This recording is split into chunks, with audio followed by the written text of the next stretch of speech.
Hello बच्चों, कैसे हो आप सब। एक बार फिर से आप सभी का स्वागत है बिहार सरकार के मेरा दूरदर्शन मेरा विद्यालय कार्यक्रम में। बच्चों, मैं उम्मीद करता हूं कि आपको जो आपके घर पर विद्यालय का अनुभव मिल रहा है आप उसे बहुत एंजॉय कर रहे होंगे और एंजॉयमेंट के साथ साथ आपकी पढ़ाई भी हो रही होगी। याद रहे बच्चों कि आप सभी को एपिसोड देखने के बाद अपने पाठ्य पुस्तक से इस पाठ को जरूर पढ़ लेना होता है ताकि आपका कॉन्सेप्ट पूरा क्लियर हो जाए और आपके किताब में दिए गए सभी सवालों को भी बना लेना होता है।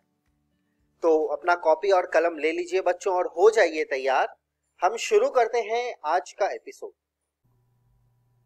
नमस्कार दोस्तों, आइए शुरू करते हैं गणित का आज का विषय जिसका नाम है शंकु परिच्छेद। इसी को बच्चों यदि मैं अंग्रेजी में पढ़ूं तो इसका नाम होगा कोनिक सेक्शंस। तो चलिए बच्चों देखते हैं आज के इस वीडियो में हम किस विषय पर चर्चा करेंगे। तो आज का विषय होगा परवलय यानी पैराबोला। बच्चों पिछले अध्याय में हमने कहा था कि हम कुछ वक्रों पर अध्ययन करेंगे जिसमें से वृत्त के बारे में हम चर्चा कर चुके हैं। आज जो नया वक्र हम पढ़ रहे हैं वह होगा परवलय। तो बच्चों आइए सबसे पहले देखते हैं परवलय की परिभाषा कि आखिरकार परवलय होता क्या है। एक परवलय तल के उन सभी बिंदुओं का समुच्चय है जो एक निश्चित सरल रेखा और तल के एक निश्चित बिंदु से समान दूरी पर है। ये हुई इसकी परिभाषा। आइए बच्चों इसी परिभाषा को समझते हैं इस आकृति की सहायता से। कहा गया है कि एक परवलय जो होता है वो किसी तल के उन सभी बिंदुओं का समुच्चय होता है जो एक निश्चित सरल रेखा। तो यहाँ बच्चों वो जो बिंदु हैं जिनके समुच्चय की हम बात कर रहे हैं वो है P1, P2, P3। जिस सरल रेखा के बारे में बात की जा रही वो ये नियता है जिसको हम अंग्रेजी में डायरेक्ट्रिक्स के नाम से जानते हैं। तो बच्चों ये जो रेखा है और ये जो बिंदु है इनके बीच की दूरी भी देखिए B1 P1, B2 P2, P3 P3। तो ये जो दूरियां हैं वो किसके बराबर हैं? P1, P2 और P3 की जो निश्चित बिंदु F नाभि यानी फोकस इसकी दूरी के बराबर है। अब क्योंकि P3F बराबर है P3B3 के, P2F बराबर है P2B2 के, P1F बराबर है P1B1 के, तो जो परिभाषा है उसको ये सत्यापित कर रहा है। इसलिए P1, P2, P3 ये जो बिंदुओं का समुच्चय है वो एक परवलय कहलाएगा। आगे बढ़े बच्चों तो हमने देखा परवलय की नाभि से जाने वाली तथा नियता पर लंब रेखा को परवलय का अक्ष जिस बिंदु पर परवलय को काटता है उसे परवलय का शीर्ष कहते हैं। आइए बच्चों इसी को हम आकृति की सहायता से समझते हैं। अभी आपको ये मैंने बताया था कि जो सरल रेखा है तल से जो हम दूरी लेते हैं किसी रेखा की और उसी तल से जब हम किसी एक निश्चित बिंदु नाभि लेते हैं तो वो दूरियां आपस में बराबर होने पर उन बिंदुओं के समुच्चय को हम परवलय कहते हैं। यहाँ बताया गया है कि नाभि से जाने वाली और नियता पर लंब जो रेखा है उसको हम अक्ष कहते हैं और परवलय को जहां पर ये काट रहा है उसको हम परवलय का शीर्ष कहते हैं। आगे बढ़े तो हमने जाना परवलय का प्रमाणिक समीकरण। तो बच्चों जरा ध्यान दीजिएगा, यहाँ पर आपको एक परवलय का दृश्य यानी आकृति में दर्शाया गया है। यहाँ पर नाभि के जो निर्देशांक है वो A0 है, यानी ये जो बच्चों आप देख सकते हैं मूल बिंदु O पर आपका परवलय जो है वो शुरू हो रहा है। नाभि के निर्देशांक जो है A0 है, x अक्ष के धनात्मक दिशा की ओर बात की गई है और जो नियता है वो है x बराबर -a क्योंकि ये x डैश की तरफ है। तो जो यहाँ पे परवलय का प्रमाणिक समीकरण होगा वो होगा y² बराबर f(ax)। क्यों बच्चों? क्योंकि नाभि के निर्देशांक में a का मान धनात्मक है इसीलिए y² बराबर होगा 4ax के। ठीक उसी प्रकार यदि आप ये परवलय देखें जो बच्चों दूसरी स्थिति है तो जो नाभि के निर्देशांक है वो -a0 है, यानी वो x के ऋणात्मक दिशा की ओर है। निर्देशांक में -a आने के कारण जो नियता होगा, जो नियता यानी जो सरल रेखा है बच्चों वो हमेशा परवलय तल के दूसरी ओर होती है।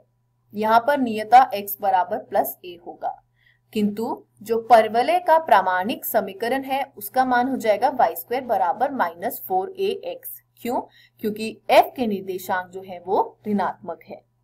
आगे बढ़ेंगे तो बच्चों हम जानेंगे दो और प्रकार के परवलय। जैसा कि आप इसमें देखिए कि जो नाभि है वो है f और उसके निर्देशांक है 0a। यहाँ पर बच्चों जो आपका अक्ष लिया गया है वो y अक्ष की तरफ है और उसमें भी y अक्ष की धनात्मक दिशा की ओर है। यही कारण है कि जो इसकी नियता होगी वो इसके दूसरी ओर होगी, y बराबर -a। बच्चों हमेशा ध्यान रखिएगा, नाभि में यदि जो भी निर्देशांक है a वो अगर धनात्मक है तो नियता में उसी का मान ऋणात्मक होगा, किंतु यदि नाभि में वे जो मान है, नाभि का जो निर्देशांक है वो अगर ऋणात्मक हो तो दूसरी ओर जो नियता होगी वो धनात्मक होगी। बच्चों वहां आपने जो समीकरण देखा परवलय का उसमें हुआ था y² बराबर 4ax, यहाँ है x² बराबर 4ay। तो बच्चा हमेशा ध्यान रखिएगा, जब भी नाभि x अक्ष में होती है तब हमेशा जो समीकरण 4a के साथ x आ जाएगा। यहाँ पर नाभि जो है बच्चों वो y अक्ष पर है, इसीलिए 4a के साथ y आएगा। आप इस प्रकार से इसको याद रख सकते हैं। अब बढ़े चलते हैं आखिरी परवलय की ओर। यहाँ पर नाभि जो है बच्चों उसके निर्देशांक 0 - a है। तो जो परवलय है वो बच्चों किस ओर है? वो y की ऋणात्मक दिशा की ओर है। तो परवलय का समीकरण होगा x² बराबर -4ay। y क्यों आया बच्चों? क्योंकि जो अक्ष है जिसपे परवलय तल बन रहा है वो y अक्ष है। दूसरा ऋणात्मक चिन्ह है, क्यों? क्योंकि नाभि का निर्देशांक जो है वो ऋणात्मक है। और तीसरी चीज ध्यान देने वाली बच्चों ये है कि देखिए नाभि में निर्देशांक में -a था, इसलिए नियता में y बराबर a हो गया। आशा करती हूँ बच्चों ये चारों समीकरण आपको समझ आए होंगे। आइए बच्चों इस आकृति में आप मेरे साथ साथ देखिए और समझने का प्रयत्न कीजिए। यहाँ पर f जो है वो नाभि है, उसके निर्देशांक a और 0 दे रखे हैं। मान लीजिए कि नाभि f और यहाँ पर नियता l दर्शाई गई है। l यहाँ पर जो नियता यानी डायरेक्ट्रिक्स है उसका समीकरण है x बराबर -a। अब हमें इस नियता पर fm जो है वो एक लंब खींचना है और fm को बिंदु O पर समद्विभाजित करना है। MO को फिर हम x तक बढ़ाएंगे और इसको करने के बाद परवलय की परिभाषा के अनुसार मध्य बिंदु O परवलय पर है और परवलय का शीर्ष कहला रहा है। अब यदि मैं O को मूल बिंदु मानकर OX को x अक्ष और इसके लंबवत OY को y अक्ष मान लूं, तो आगे मान लीजिए कि नाभि की नियता से दूरी 2a है, तब नाभि के निर्देशांक a 0 है, जहां पर a का मान जो है वो 0 से बड़ा है, तथा नियता का समीकरण जो है वो है x + a बराबर 0। इसी के साथ बच्चों जब मैं आगे बढ़ी तो हमने देखा कि मान लीजिए परवलय पर कोई बिंदु P है जिसके निर्देशांक x, y है और वो इस प्रकार है कि PF और PB जो है वो आपस में बराबर है, जहां PB रेखा L पर लंब है, B के निर्देशांक -a, y है। दूरी सूत्र से हम पाते हैं कि PF बराबर है √x - a² + y² और PB का मान है √x + a का होल स्क्वायर। क्योंकि PF जो है वो PB के बराबर है तो हम पाते हैं √x - a का होल स्क्वायर प्लस y का स्क्वायर बराबर हो जाता है √x + a² के। अब दोनों ही तरफ हमने √ हटा दिया, यानी ये जो वर्गमूल का चिन्ह है इसको जब हम हटा देंगे तो हमको प्राप्त होगा x - a का वर्ग बराबर हो जाएगा x + a के वर्ग के, यदि मैं x - a के वर्ग में y का वर्ग जोड़ दूं। अब इसको हल करने पर समीकरण कुछ इस प्रकार का रूप ले लेता है x² - 2ax + a² + y² बराबर हो जाएगा x + a² को खोल दीजिए, x² + 2ax + a² या y² बराबर हो रहा है 4ax के, जहां a का मान 0 से बड़ा है। इस प्रकार परवलय पर कोई बिंदु समीकरण y² बराबर 4ax को संतुष्ट करता है। विलोमतः का अर्थ क्या होता है बच्चों? आपने यदि कुछ माना है और उस पर कोई परिणाम सिद्ध हुआ है, तो यदि आप उस परिणाम को मान लें और वही जो आपका माना हुआ कथन है वो आपको वापस प्राप्त हो जाए, तो हम कहते हैं कि विलोम सत्य है। तो हमने माना कि y² बराबर 4ax पर एक बिंदु है। अब pf का मान यहाँ पर दे रखा है √x माइनस a का होल स्क्वायर प्लस y का स्क्वायर, यानी वर्गमूल के अंदर x माइनस a का वर्ग जमा y का वर्ग। y के वर्ग की जगह बच्चों आप 4ax लिख दीजिए, और जब आप इसको खोल के हल करेंगे तो x माइनस a का वर्ग जो है वो होगा x² plus a² minus 2ax।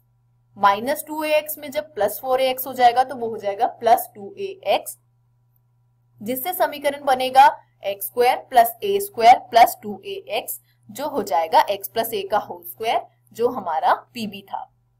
इसलिए p यदि कोई बिंदु xy परवलय पर स्थित है तो ये जो हमने अभी संबंध सत्यापित किया उसका विलोम कथन भी सत्य होगा। इस प्रकार हमने सिद्ध किया कि एक परवलय जिसका शीर्ष मूल बिंदु पर नाभि a0 तथा नियता x बराबर माइनस a। ध्यान दीजिएगा बच्चों, मैंने आपको कहा था कि जब भी नाभि में निर्देशांक जो है वो धनात्मक हो तो नियता में ऋणात्मक चिन्ह आता है, यदि नाभि के निर्देशांक में ऋणात्मक चिन्ह हो तो नियता में वह चिन्ह धनात्मक हो जाता है, और इसका समीकरण y² बराबर 4ax होता है। आइए बच्चों बढ़ते हैं एक अगले आयाम की ओर, जिसका नाम है नाभिलंब जीवा यानी लेटस रेक्टम। इसकी परिभाषा देखेंगे। सबसे पहले परवलय की नाभि से जाने वाली और परवलय की अक्ष के लंबवत रेखाखंड जिसके अंत्य बिंदु परवलय पर हो उसको हम परवलय की नाभिलंब जीवा कहते हैं। आगे बढ़े तो बच्चों आप इस आकृति की सहायता से इस परिभाषा को समझ सकते हैं कि आपके सामने एक परवलय दिया गया है जहां पर नाभि भी दर्शाई गई है, नियता यहाँ पर नहीं दिखाई गई है, आप इसके वाम पक्ष की ओर दिखा सकते हैं।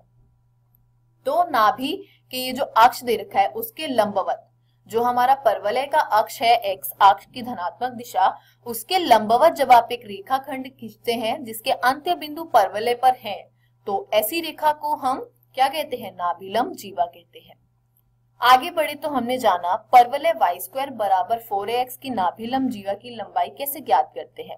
परवलय की परिभाषा के अनुसार AF और AC आपस में बराबर होंगे, परंतु AC बराबर FM जो है वो बराबर हो जाएगा 2a के, जैसे कि आप बच्चों आकृति में देख सकते हैं।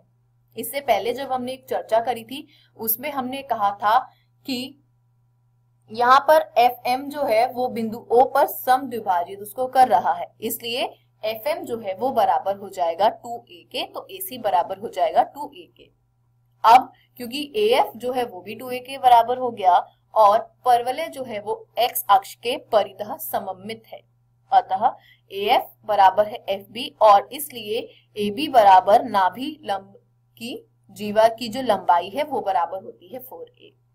तो आइए बच्चों करते हैं इसी पर आधारित एक उदाहरण।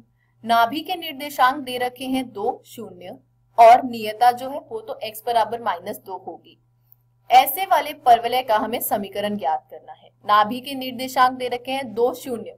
आप यहाँ पर देखिए बच्चों 2, 0 से आप क्या प्राप्त कर सकते हैं कि x अक्ष पर 2 इकाई की दूरी तय की गई है और y अक्ष पर कोई दूरी तय नहीं की गई, यानी जो परवलय बनाया गया है वो उसका जो अक्ष है वो x अक्ष की धनात्मक दिशा की ओर है, इसलिए x अक्ष स्वयं परवलय का अक्ष है।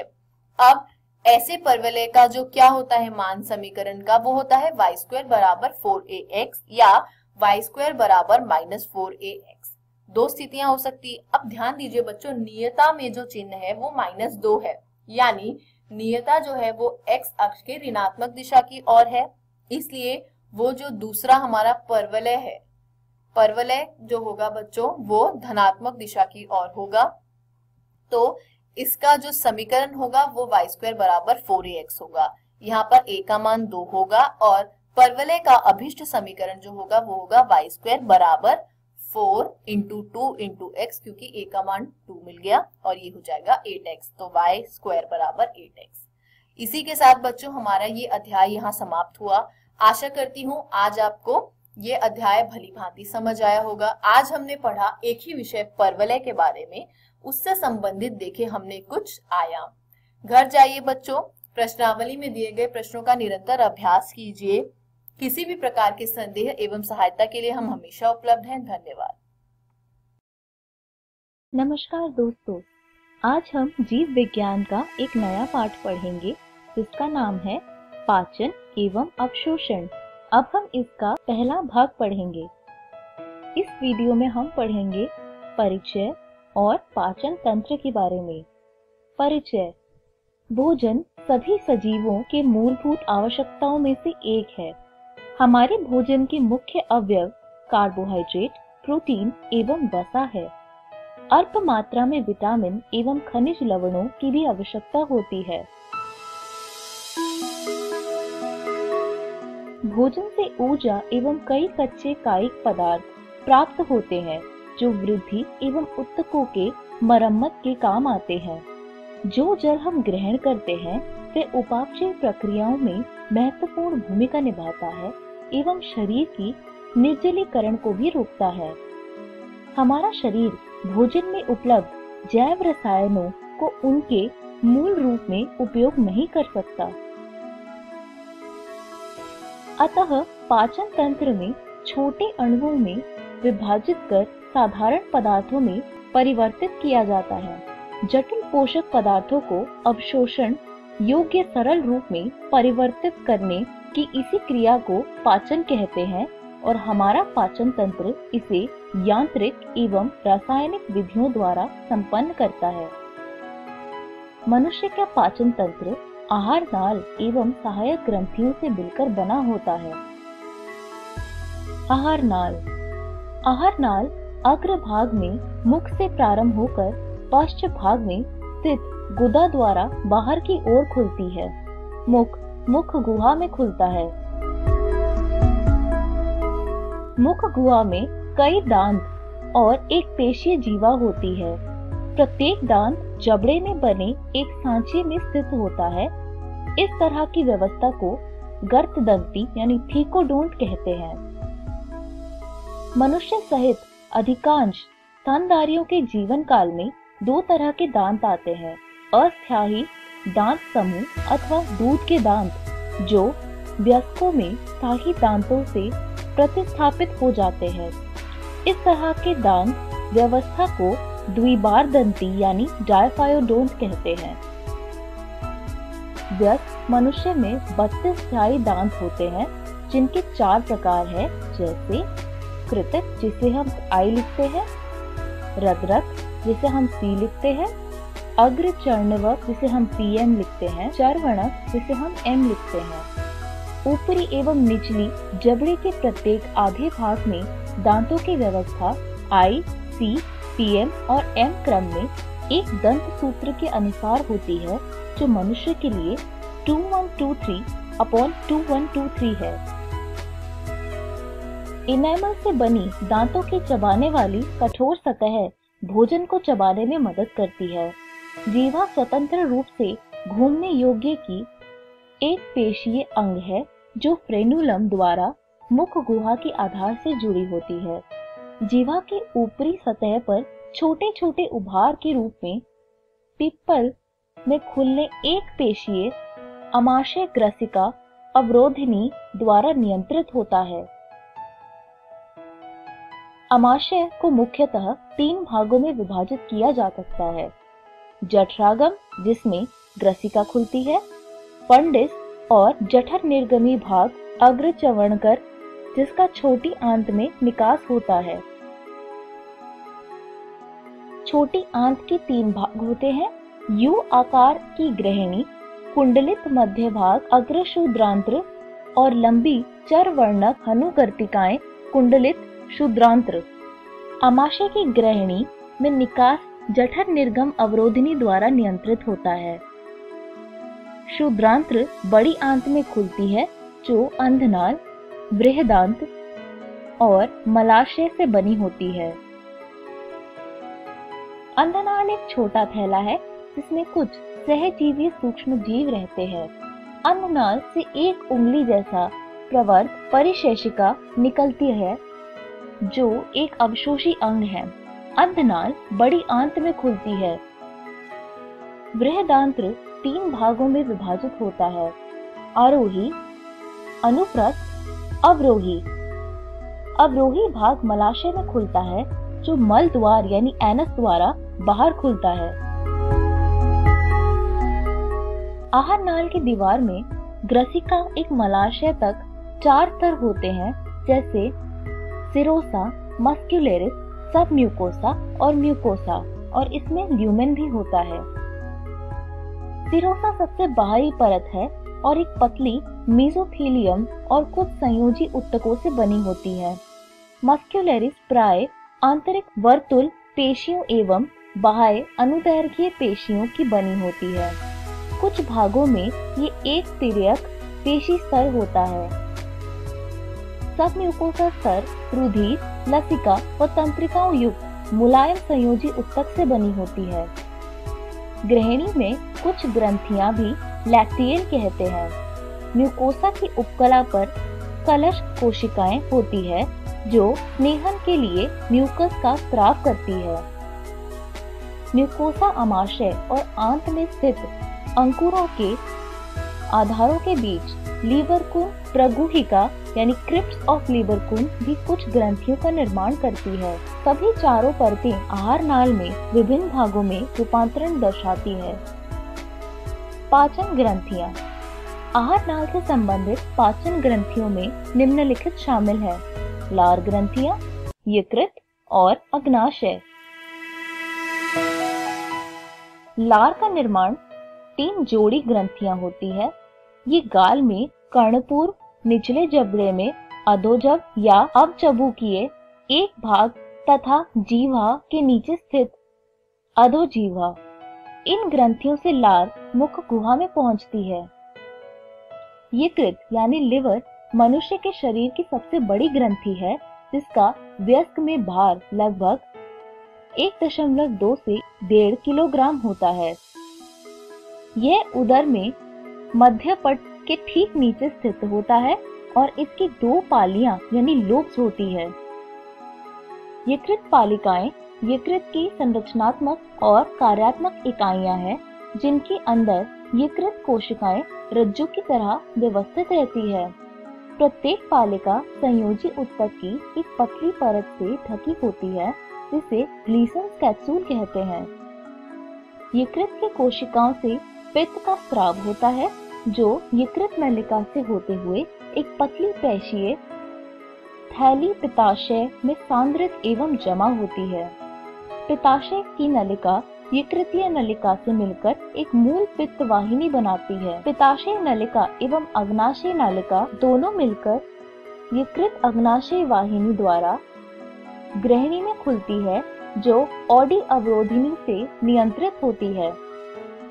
अग्नाशय यू आकार के ग्रहण के बीच स्थित एक लंबी ग्रंथि है, जो बाह्य स्रावी और अंतःस्रावी दोनों ही ग्रंथियों की तरह कार्य करती है। बाह्य स्रावी भाग से क्षारीय अग्नाशयी स्राव निकलता है, जिसमें एंजाइम होते हैं, और अंतःस्रावी भाग में इंसुलिन और ग्लूकागॉन नामक हार्मोन का स्राव होता है।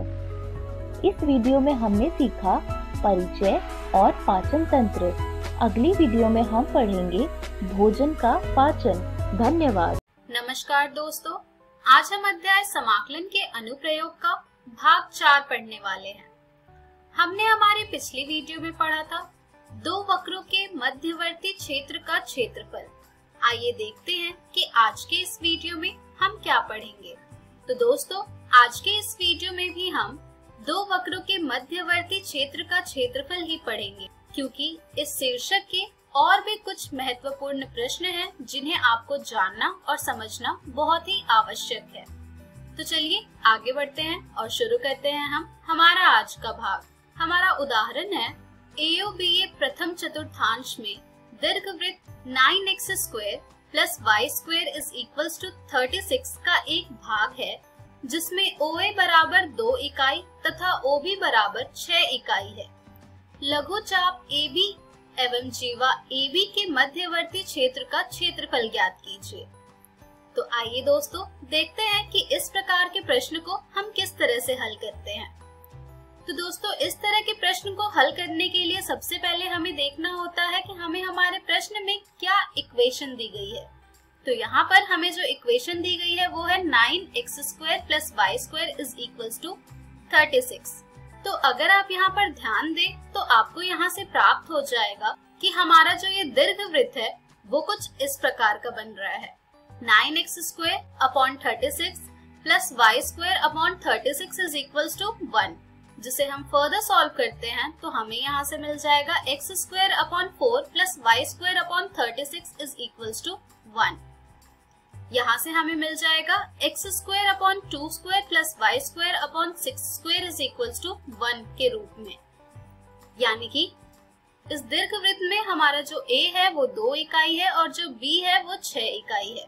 तो दोस्तों इसके बाद हम ज्ञात करेंगे जीवा AB का समीकरण। तो आइए देखते हैं कि जीवा AB का समीकरण हम किस प्रकार से ज्ञात करेंगे। तो दोस्तों जीवा AB का समीकरण हम ज्ञात करेंगे y घटा 0 बराबर 6 घटा 0 बटे 0 घटा 2 गुने x घटा 2 को हल करके, जिसे आप और हल करेंगे तो यहाँ से आपको ये प्राप्त हो जाएगा y बराबर घटा 3 गुने x घटा 2, अर्थात y बराबर घटा 3x योग 6। इसके बाद आपका जो अगला कार्य होगा वो होगा कि इन दोनों की आकृति बनाना। पहला जो आपको दीर्घवृत्त प्राप्त हुआ है उसकी आकृति बनाना और दूसरा जो जीवा AB है उसको खींचना। तो दोस्तों जब आप इन दोनों की आकृति बना लेंगे तो आपको कुछ इस तरह की आकृति प्राप्त होगी और जिसका कि आप मध्यवर्ती क्षेत्र देखेंगे तो आपको कुछ ये वाला क्षेत्र प्राप्त होगा जो कि इन दोनों वक्रों के मध्यवर्ती क्षेत्र है। आइए देखते हैं कि अब हम इसका क्षेत्रफल किस प्रकार से ज्ञात करेंगे। तो दोस्तों इस छायांकित क्षेत्र का क्षेत्रफल ज्ञात करेंगे हम कुछ इस प्रकार से। a बराबर इंटीग्रेशन y dx जहाँ x की लिमिट होगी 0 से लेकर 2 तक प्लस इंटीग्रेशन y dx जहाँ x की लिमिट होगी 2 से लेकर 6 तक। अब यहाँ पर हम फर्दर y की वैल्यू सब्स्टिट्यूट करेंगे अर्थात प्रतिस्थापित करेंगे। जब हम यहाँ पर y की वैल्यू पुट करेंगे दोस्तों तो यहाँ से हमें ये प्राप्त हो जाएगा a = 3 इंटीग्रेशन √4 - x² dx जहाँ x की लिमिट होगी 0 से लेकर 2 तक माइनस इंटीग्रेशन 6 - 3x dx जहाँ x की लिमिट होगी 0 से लेकर 2 तक। अब इसे आप फर्दर इजीली सॉल्व कर सकते हैं। तो आइए देखते हैं कि इसे सॉल्व करने के बाद हमें क्या मिल रहा है। तो इसे जब हम फर्दर सॉल्व करेंगे तो यहाँ से हमें ये मिल जाएगा a = 3 × x / 2 × √4² - x² + 4/2 sin inverse x/2 जहाँ x की लिमिट होगी 0 से लेकर 2 तक प्लस -6x - 3x² जहाँ x की लिमिट होगी 0 से लेकर 2 तक, जिसे हम फर्दर सॉल्व करेंगे तो यहाँ से हमें ये मिल जाएगा x की लिमिट सब्स्टिट्यूट करने के बाद 3 × 2/2 √4² - 2² प्लस 4/2 sin इनवर्स 2/2 - 0 प्लस -6 × 2 - 3 × 2² - 0, जिसे आप फर्दर सॉल्व करेंगे तो आपको मिल जाएगा a = 3 × 2 sin इनवर्स 1 -12 - 12/2, जिसे आप फर्दर सॉल्व करेंगे तो आपको ये मिल जाएगा 3 × 2 × π/2 - 6। यानी कि आपको जो लघुचाप AB और जीवा AB के मध्यवर्ती क्षेत्र का क्षेत्रफल प्राप्त हो रहा है वो है 3π - 6। तो दोस्तों यहाँ पर इस प्रश्न में आपने देखा कि किस तरह से आपने मध्यवर्ती क्षेत्र का क्षेत्रफल ज्ञात किया है। सबसे पहले जो दीर्घवृत्त की समीकरण आपको दी गई है उससे आप प्राप्त करेंगे a और b का मान, फिर आप जीवा AB का मान ज्ञात करेंगे जिससे कि आपको एक और समीकरण प्राप्त होगा। फिर आप इनकी आकृति बनाएंगे और देखेंगे कि इनके मध्यवर्ती क्षेत्र कौन से हैं। फिर आप उनके मध्यवर्ती क्षेत्र का क्षेत्रफल ज्ञात करेंगे। चलिए अब हम बढ़ते हैं हमारे दूसरे प्रश्न की ओर। हमारा दूसरा उदाहरण है, समाकलन का उपयोग करते हुए ऐसे त्रिभुज का क्षेत्रफल ज्ञात कीजिए जिसके शीर्ष 1 0, 2 2 एवं 3 1 है। तो आइए दोस्तों अब हम ये सीखेंगे कि किस तरह से हम त्रिभुज का क्षेत्रफल ज्ञात करते हैं समाकलन का उपयोग करके। तो दोस्तों यहाँ पर हम मान ले रहे हैं कि हमारा जो शीर्ष है A0 वो A है, 2 जो है वो B है और 3 1 जो है वो C है, हमारे त्रिभुज ABC के शीर्ष। अब हमारा जो अगला कार्य होगा वो होगा कि इसे निरूपित करना। आइए देखते हैं कि जब हम इन बिंदुओं को निरूपित करेंगे तो हमें क्या प्राप्त हो रहा है। तो जब हम बिंदुओं को निरूपित करेंगे तो हमें कुछ इस प्रकार की आकृति प्राप्त हो रही है। तो आइए देखते हैं कि इस आकृति में हम इस त्रिभुज का क्षेत्रफल कैसे ज्ञात करेंगे। तो दोस्तों हमारे त्रिभुज ABC का क्षेत्रफल हमें प्राप्त होगा जब हम त्रिभुज ABD के क्षेत्रफल में समलंब चतुर्भुज BDEC का क्षेत्रफल जोड़ेंगे और फिर घटाएंगे त्रिभुज ACE का क्षेत्रफल। आइए देखते हैं, ये रहा त्रिभुज ABD का क्षेत्रफल जिसमें हम जोड़ेंगे समलंब चतुर्भुज BDEC का क्षेत्रफल और घटाएंगे त्रिभुज ACE का क्षेत्रफल। तो हमें प्राप्त हो जाएगा त्रिभुज ABC का क्षेत्रफल। तो दोस्तों अब हमारा जो अगला कार्य होगा वो होगा कि भुजाओं के समीकरण ज्ञात करना। भुजा AB, भुजा BC तथा भुजा AC के समीकरण को ज्ञात करना। तो भुजा के समीकरण हम कैसे ज्ञात करेंगे? तो भुजा के समीकरण ज्ञात करना आप बहुत ही आसानी से ज्ञात कर पाएंगे डिस्टेंस फॉर्मूला का भी यूज करके या फिर जो लाइन की इक्वेशन होती है उसका प्रयोग करके। तो यहाँ से हमें हमारी भुजा AB का समीकरण प्राप्त हो जाएगा y बराबर 2 गुने x घटा 1। फिर हमें भुजा BC का समीकरण प्राप्त हो जाएगा y बराबर 4 घटा x। फिर हमें भुजा AC का समीकरण प्राप्त हो जाएगा y बराबर 1/2 गुने x घटा 1। तो दोस्तों इस प्रकार से हमने भुजाओं के समीकरण ज्ञात किए। अब जब हमारे पास भुजा का समीकरण आ गया है तो चलिए अब हम इसके मान को प्रतिस्थापित करके ज्ञात करते हैं त्रिभुज का क्षेत्रफल। तो यहाँ से हमारे त्रिभुज ABC का क्षेत्रफल हमें प्राप्त होगा integration 2 multiplied by x minus 1 dx, जहाँ x की लिमिट होगी 1 से लेकर 2 तक, plus integration 4 minus x dx, जहाँ x की लिमिट होगी 2 से लेकर 3 तक, minus integration x minus 1/2 dx, जहाँ x की लिमिट होगी 1 से लेकर 3 तक। अब इन इंटीग्रेशंस को सॉल्व करना आपके लिए बहुत ही आसान बात है। चलिए अब हम इसे फर्दर सॉल्व करते हैं। जब हम इसे सॉल्व करेंगे फर्दर तो यहाँ से हमें ये मिल जाएगा 2 multiplied bye x² minus x, जहाँ x की लिमिट होगी 1 से लेकर 2 तक, प्लस 4x माइनस x²/2, जहाँ x की लिमिट होगी 2 से लेकर 3 तक, minus 1/2 multiplied bye x² minus x, जहाँ x की लिमिट होगी 1 से लेकर 3 तक। अब हम इसे फर्दर सॉल्व करेंगे x की वैल्यू सब्स्टिट्यूट करके अपर और लोअर लिमिट की। तो जब हम इसे फर्दर सॉल्व करेंगे तो यहाँ से हमें ये मिल जाएगा 2 multiplied bye 2² minus 2 minus 1/2 minus 1, plus 4 multiplied bye 3 minus 3² minus 4 multiplied bye 2 minus 2² minus 1/2 multiplied bye 3² minus 3 minus 1/2 minus 1। अब जब आप इसे फर्दर सॉल्व करेंगे तो आपको यहाँ से ये मिल जाएगा 3/2। तो यहाँ पर हमने इस क्वेश्चन में ये सीखा कि किस तरह से हम इंटीग्रेशन का यूज करके हमारे त्रिभुज ABC का क्षेत्रफल हमने ज्ञात किया है, जिसमें कि हमें उनका शीर्ष दिया गया था। तो इस प्रकार से हम प्रश्नों को हल करते हैं दोस्तों। चलिए अब हम बढ़ते हैं हमारे अगले प्रश्न की ओर। हमारा अगला उदाहरण है, दो वृत्तों x² plus y² is equals to 4 एवं x minus 2 whole square plus y² is equals to 4 के मध्यवर्ती क्षेत्र का क्षेत्रफल ज्ञात कीजिए। यानी कि अब हमें जो मध्यवर्ती क्षेत्र का क्षेत्रफल ज्ञात करना है उसके लिए हमें दो वृत्तों के इक्वेशंस दिए गए हैं। तो आइए देखते हैं कि इस तरह के क्वेश्चंस को हम कैसे सॉल्व करेंगे। तो दोस्तों इस तरह के क्वेश्चन को सॉल्व करने के लिए हमें सबसे पहले हमें जो इक्वेशंस दिए गए होते हैं उसका अच्छे से प्रयोग करना होता है।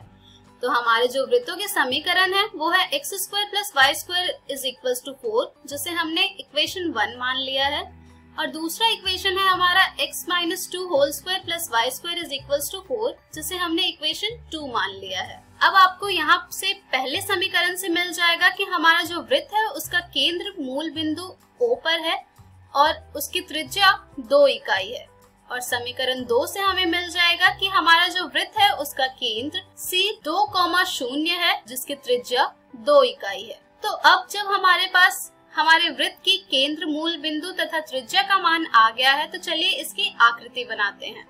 तो दोस्तों, जब हम आकृति बनाएंगे तो हमें कुछ इस प्रकार की आकृति प्राप्त होगी, जिसमें आप देख पा रहे हैं कि मूल बिंदु 0,0 पर है और 2,0 पर है, और इन दोनों वृत्तों का जो मध्यवर्ती क्षेत्र है वो कुछ ये है। आइए अब हम ज्ञात करते हैं a और a' का मान। तो a और a' का मान हम कैसे प्राप्त करेंगे? तो ये हम प्राप्त करेंगे दोनों इक्वेशंस को हल करके।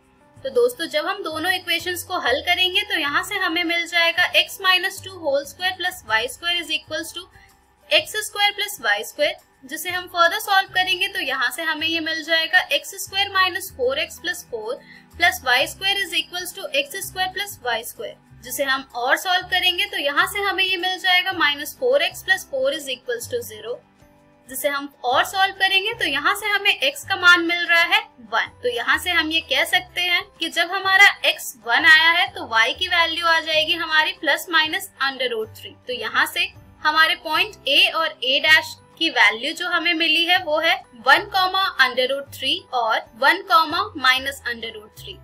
तो दोस्तों, हमारे दोनों वृत्तों के प्रतिच्छेदन बिंदु 1, वर्गमूल 3 तथा 1, घटा वर्गमूल 3 है। अब जब ये आ गया है तो इसके बाद हम आसानी से इनके मध्यवर्ती क्षेत्र का क्षेत्रफल ज्ञात कर सकते हैं।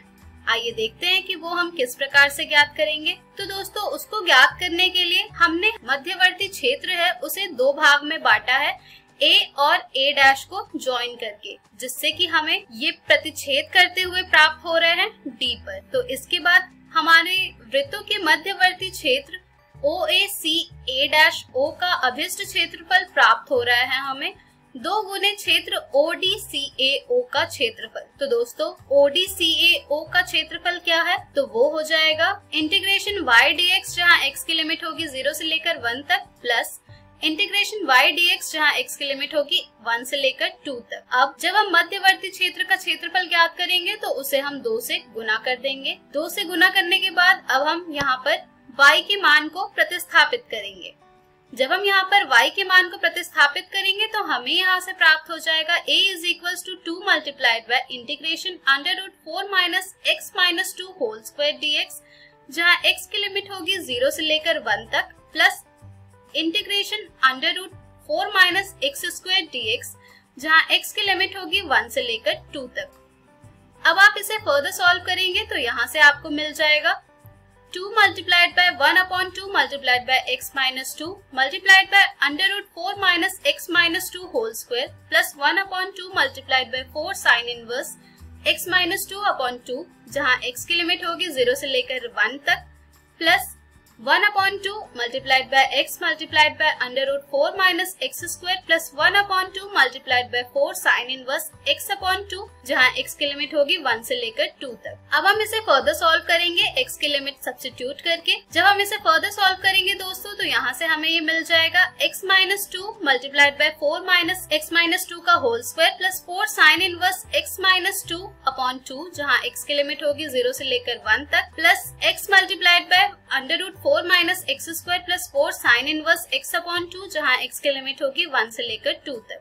अब हम इसे फर्दर सॉल्व करेंगे x की वैल्यू सब्स्टिट्यूट करके, पहले 1 देन सब्ट्रैक्ट करेंगे x की वैल्यू 0 पुट करके। तो यहाँ पर अब हम इसे फर्दर सॉल्व करते हैं तो हमें मिलता है minus √3 plus 4 sine inverse minus 1/2 minus 4 sine inverse minus 1 plus 4 sine inverse 1 minus √3 minus 4 sine inverse 1/2, जिसे हम और सॉल्व करेंगे तो यहाँ से हमें मिल जाएगा ये minus √3 minus 4 multiplied by π/6 plus 4 multiplied by π/2 plus 4 multiplied by π/2 minus √3 minus 4 multiplied by π/6।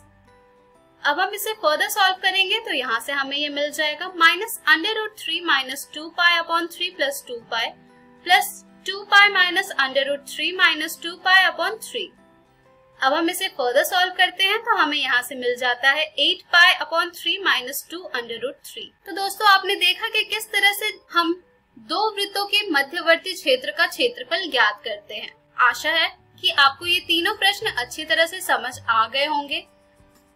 इन तीनों प्रश्न पर आधारित प्रश्न आपको और भी अपनी एनसीईआरटी पुस्तक में मिल जाएंगे, जिन्हें आप जरूर हल करें। तो दोस्तों, आज के इस वीडियो में हमने सीखा दो वक्रों के मध्यवर्ती क्षेत्र का क्षेत्रफल के कुछ महत्वपूर्ण प्रश्न। हम हमारे अगले वीडियो में जानेंगे कुछ प्रैक्टिस क्वेश्चंस। धन्यवाद। मानव स्वास्थ्य और रोग। इस वीडियो में हम पढ़ेंगे प्रतिरक्षा और उनके प्रकार और लसिकाभ अंग। प्रतिरक्षा। आपने कभी सोचा है कि हम हर दिन कितने संक्रामक कारकों का सामना करते हैं? हर दिन एक मनुष्य का शरीर 100 से भी अधिक प्रकार के रोगजनक का सामना करता है, परंतु फिर भी हम हर दिन बीमार नहीं पड़ते हैं। कभी सोचा है क्यों?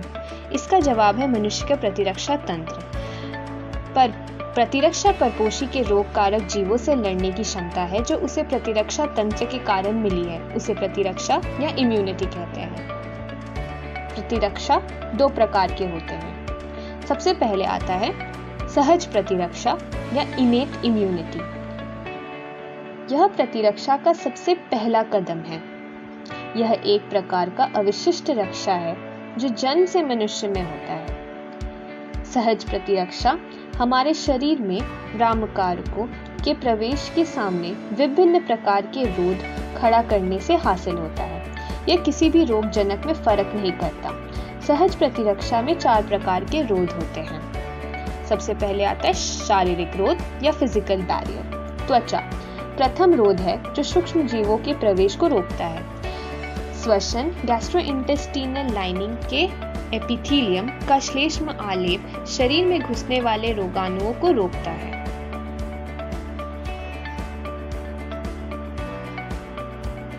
कायकीय रोध या फिजियोलॉजिकल बैरियर। लाइसोसोम आंखों के आंसू में और आमाशय में आम्ल ये शरीर के रोगाणुओं से हमें बचाता है। गैस्ट्रोइंटेस्टिनल पाथ के माइक्रोफ्लोरा भी रोगजनक को बढ़ने का मौका नहीं देते।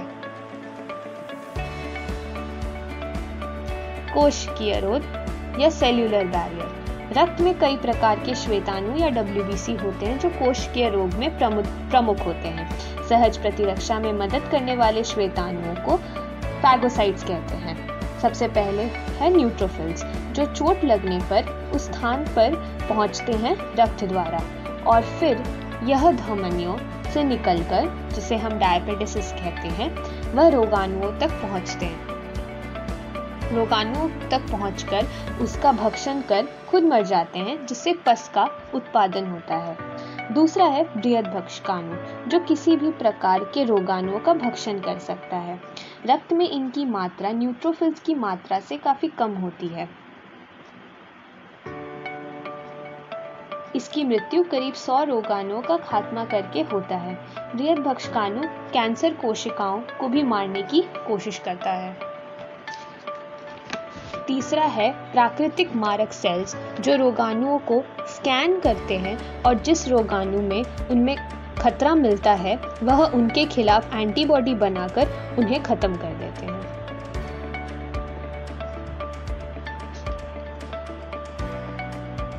प्रतिरक्षा का दूसरा प्रकार है उपार्जित प्रतिरक्षा। यह प्रतिरक्षा जन्म से मनुष्य में नहीं होता।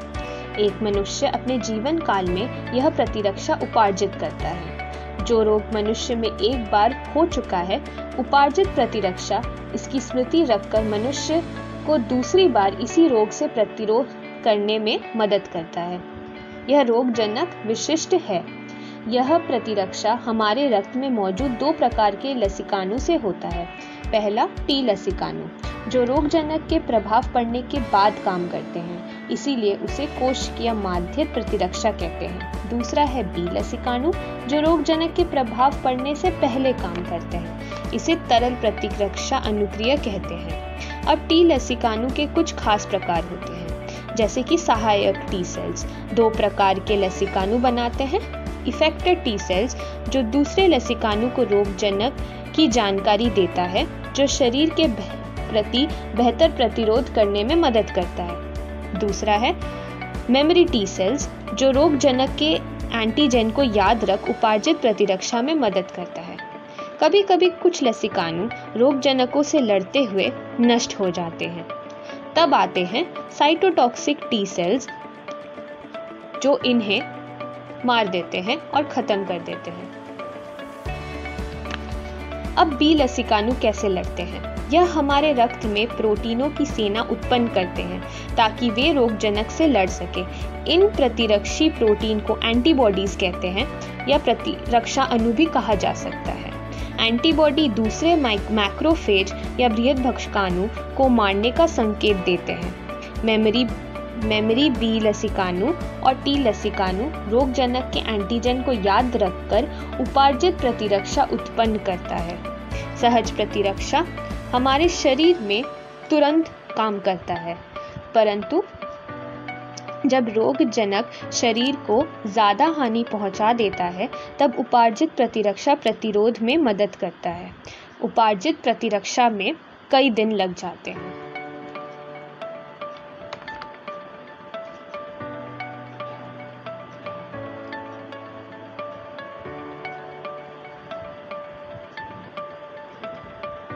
अब बात करते हैं प्राकृतिक प्रतिरक्षा के बारे में। जब मनुष्य में प्रतिजन या एंटीजन प्राकृतिक तौर पर प्रवेश करता है तो उसके खिलाफ जो प्रतिरक्षा होता है उसे प्राकृतिक प्रतिरक्षा कहते हैं।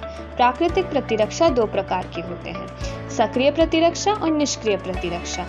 जब हमारा शरीर अलग अलग प्रकार के रोगजनक के संक्रमण में आता है तब सक्रिय प्रतिरक्षा किस प्रकार काम करता है? सक्रिय प्रतिरक्षा में इन रोगजनक के खिलाफ दो सबसे महत्वपूर्ण कोशिकाएं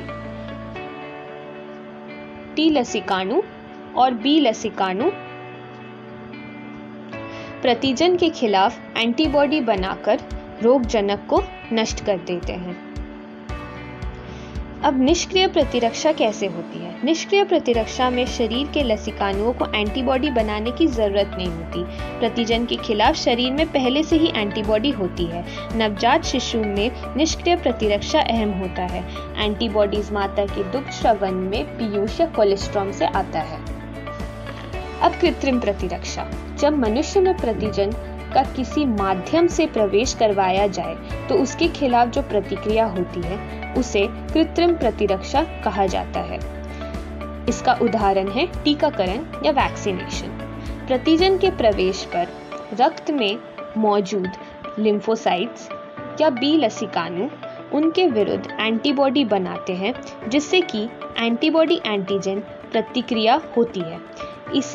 इसे प्रतिरक्षा प्रतिक्रिया या इम्यून रिस्पॉन्स कहा जाता है। टीकाकरण में निष्क्रिय या दुर्बल रोगजनक के प्रतिजन को निर्मित शरीर में प्रवेश कराया जाता है। इन प्रतिजन के विरुद्ध प्रतिरक्षियां एंटीजन एंटीबॉडी प्रतिक्रिया प्रभावित करते हैं। इस प्रतिक्रिया को मेमरी बी और टी सेल्स याद रखते हैं। इस प्रक्रिया को प्राथमिक प्रतिरक्षा अनुक्रिया कहते हैं। अब मनुष्य के जीवन काल में अगर किसी रोग के प्रतिजन से संक्रमण हो जिसका उस व्यक्ति ने पहले से ही टीका ले लिया है तब वह व्यक्ति उस रोग से संक्रमण से आसानी से बच सकता है क्योंकि मेमरी बी और टी सेल्स रोगजनक को जल्दी पहचान लेते हैं और प्रतिरक्षियों के भारी उत्पादन से हमलावर को हरा देती है। इसे द्वितीय प्रतिरक्षा अनुक्रिया कहते हैं। एलर्जी। एलर्जी स्व प्रतिरक्षा पर्यावरण में मौजूद कुछ प्रतिजनों के प्रति प्रतिरक्षा तंत्र की अंतर्रंजित अनुक्रिया एलर्जी कहलाती है। एलर्जी मास्ट कोशिकाओं से हिस्टामिन और सेरोटोनिन जैसे रसायनों के निकलने के कारण होती है।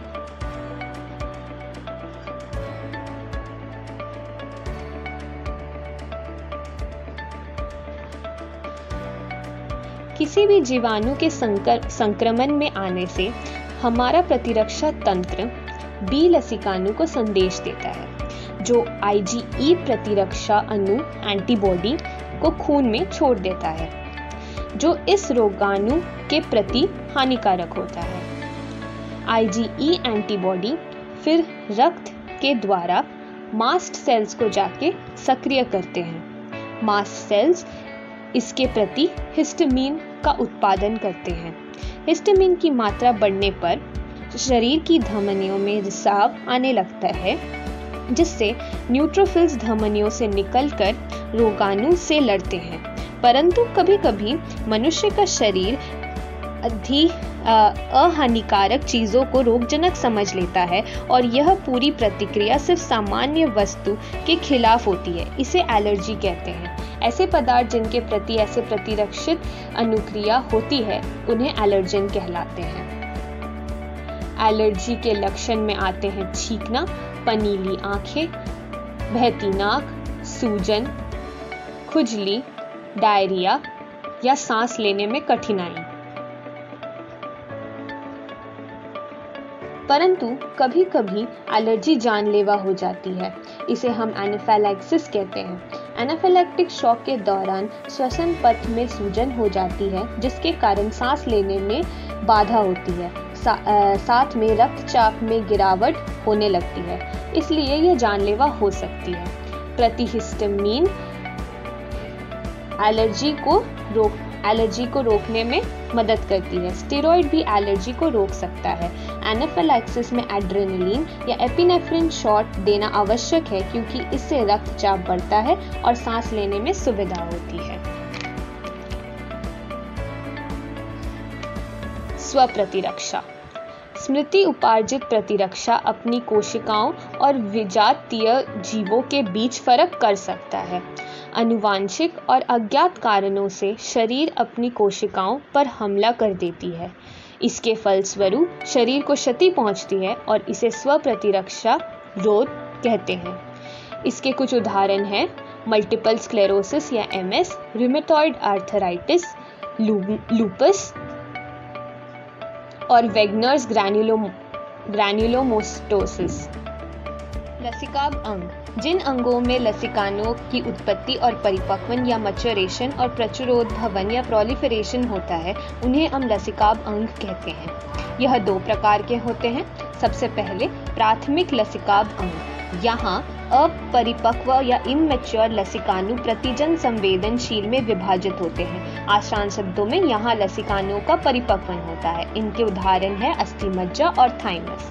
दूसरा होता है द्वितीय लसिकाभ अंग। यहाँ लसिकानुओं की प्रतिजन के साथ पारस्परिक क्रिया होती है, जो बाद में प्रचुर संख्या में उत्पन्न होकर प्रभावी कोशिकाएं बन जाती हैं।